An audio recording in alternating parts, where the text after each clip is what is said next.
wanna just use speech. Just this.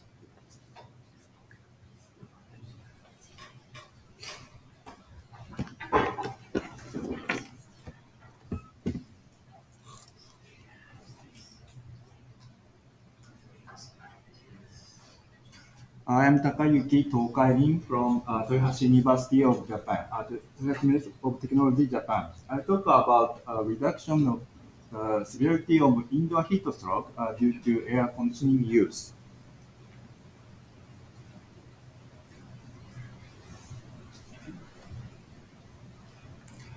First, let me introduce about Toyohashi. Toyohashi is in a part of Aichi Prefecture, which distance from Tokyo is 300 kilometers to the west. And then I skipped the one slide, but anyway, the population area is 260 square kilometers, and the population is about 370,000 in 2023. And the land use is like this, roughly classified. There is the agriculture area in the south, and the mountainous area in the east, and the industry area at the west, and the commercial and residential area in the central part of the city.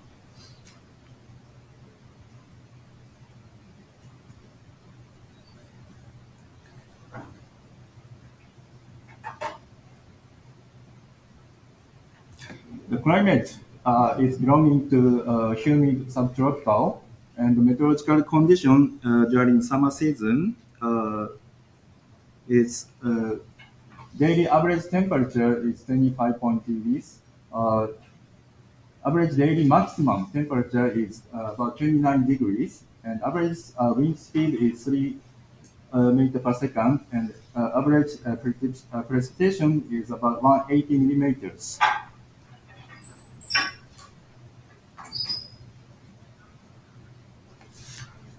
This figure shows that number of ambulance transport due to heat stroke in Toyohashi. As you can see that more than 100 people are transported in every year, and the number is getting increased. And especially recent years, there are more than 200 people are ambulance transported due to heat stroke. So the problem is getting serious in this city.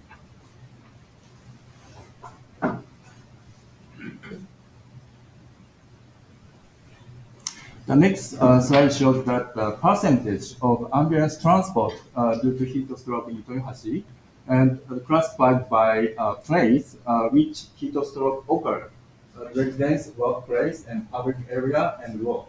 As you can see that 40% of heat stroke occurs in residence.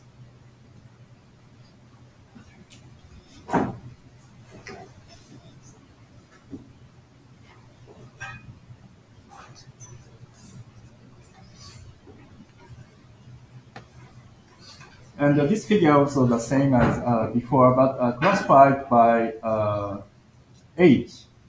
So as you can see that 50% of those transported with heat source are elderly, over 65 years old people. From this background, we can say that it is important to strengthen measures to indoor heat stroke for especially elderly people. However, it is difficult to grasp the reality of indoor heat stroke since indoor heat stroke largely depends on, for example, personal health condition, lifestyle of individuals, and air conditioner use or indoor ventilation status. And about number three, it is obvious that using air conditioner can reduce the risk of mortality of heat stroke shown in the many previous studies. And it may be sure that air conditioner can also contribute to prevention or reduction in the severity of indoor heat stroke. But this one is still unknown.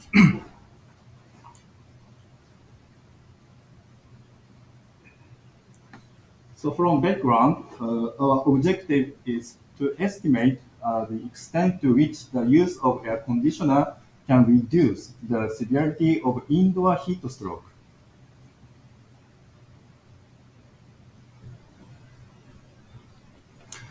So this is method.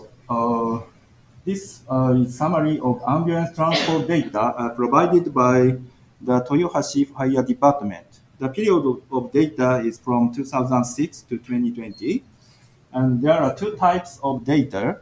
The first data that records all ambulance transport, including heat stroke. We call it all data. And second one is that it records only heat stroke cases. We call it heat stroke data. Sorry, animation doesn't work. Well, it's okay. The contents of both data is date of emergency call and the perception time. The perception time is time when the fire department received emergency call. And then it place that with heat stroke occurred, residence, workplace, public area, work, and other. And in the heat stroke data, there are two more information about air conditioner status, for example, air conditioner or on or off, or ventilation status, window open or closed. This information is recorded at the time of arrival of paramedics. This data is very useful for our analysis.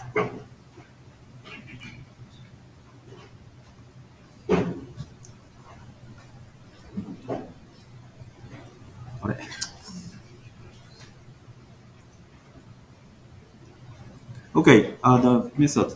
We focus on the indoor heat stroke patient aged 60 years or older, and period is from 2013 to 2019.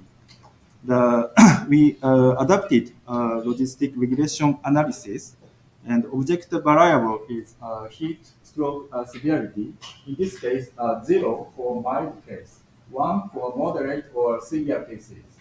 And explanatory variables are age, gender, air conditioner on and off, ventilation status, open or closed, perception time, and temperature or WBCT at perception time. We used R-based software named EZR in this study. Uh, this is the result, the first result. I showed that a summary of ambulance transport data for indoor stroke. And you can see that mean age is 78.6 years old in mild case, 81 years old moderate case, and 86.3 years old in severe case. So higher mean age, the higher severity of heat stroke, indoor heat stroke. The second, we focus on the status of the air condition. The 73.5 people in my case was ambulance transport when paramedic arrived. When the air conditioner was off when paramedic arrived.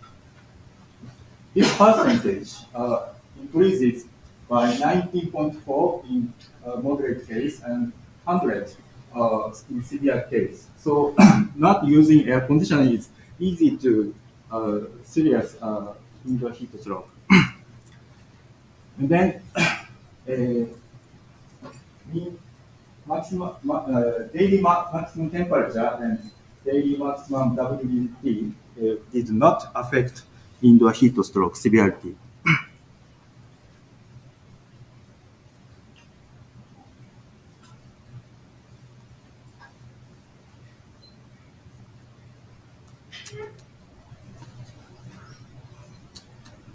Okay.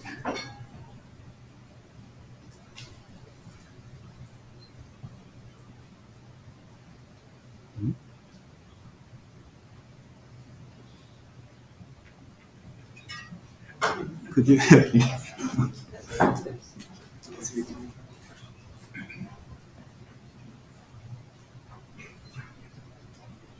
Okay.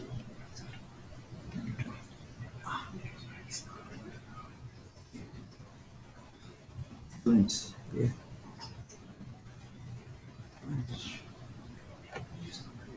Okay.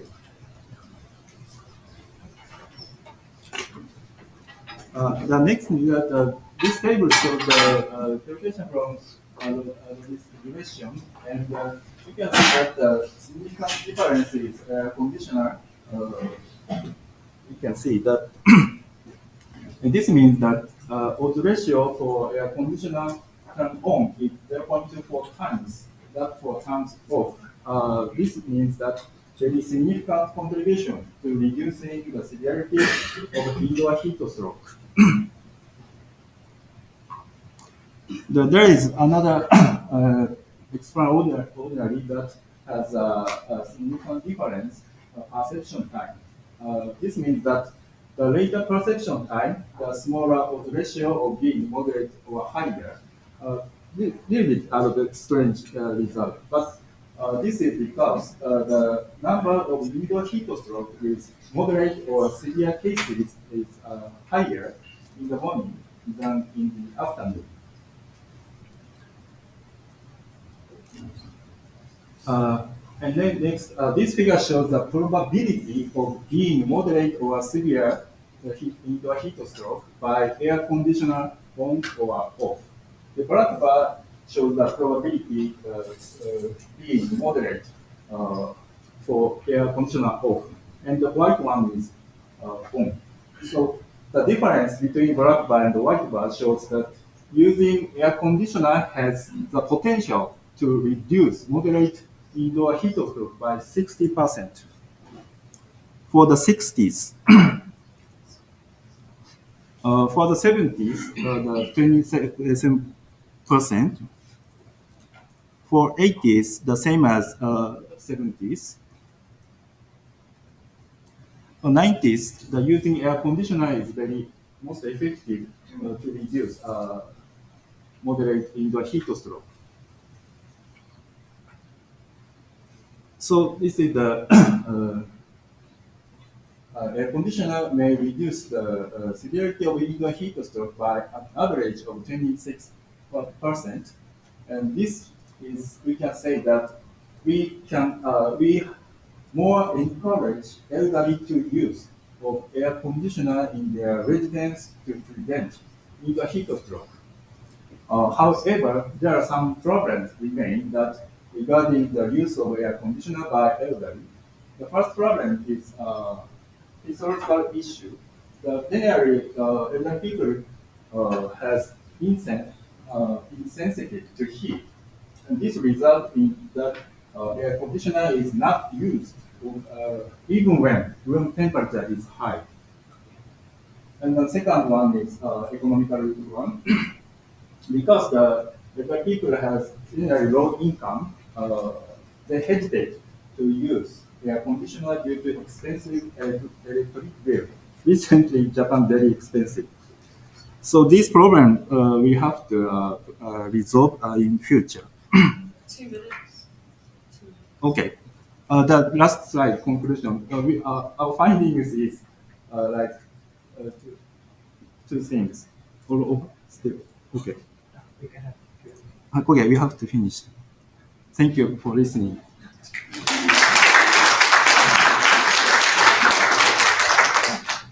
Yeah, thank you very much. There you go.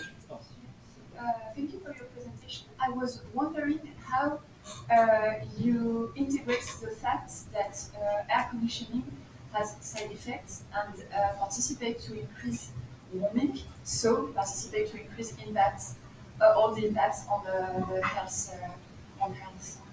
Oh, you mean And that this is the paradox that air conditioning participate to increase warming. Increase warming. Warming, Warming. yeah. So the impacts on health. Usually the using air conditioner is very how can I say effective to protect heat stroke. That's why we consider the variable of air conditioner or ventilation status in our analysis in this study.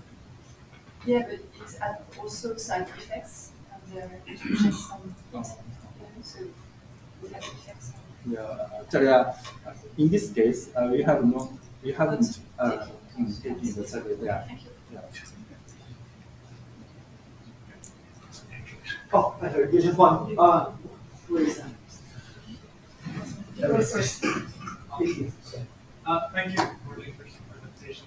I noticed the AC on or off status was recorded at the time paramedics arrived at the house. Um,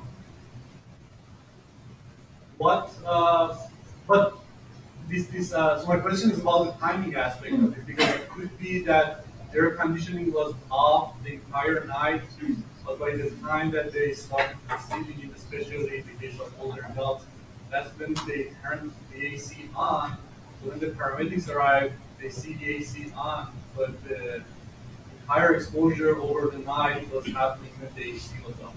I say that because I also noticed that the most likely time for them to receive was in the morning.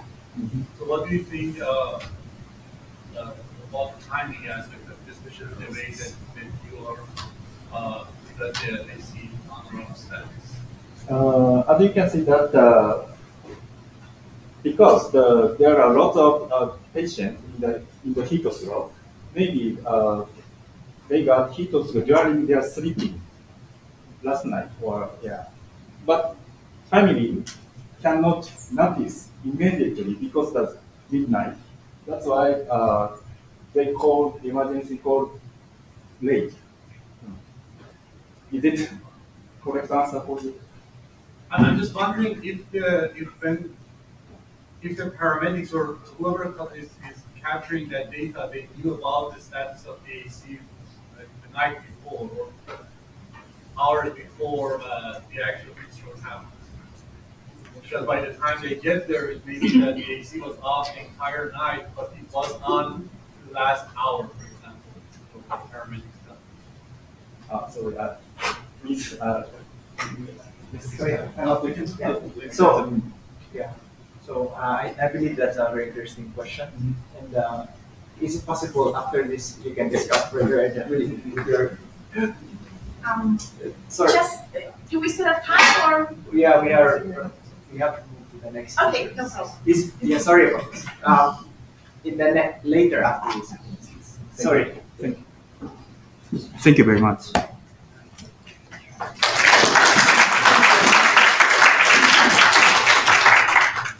Yeah, thank you.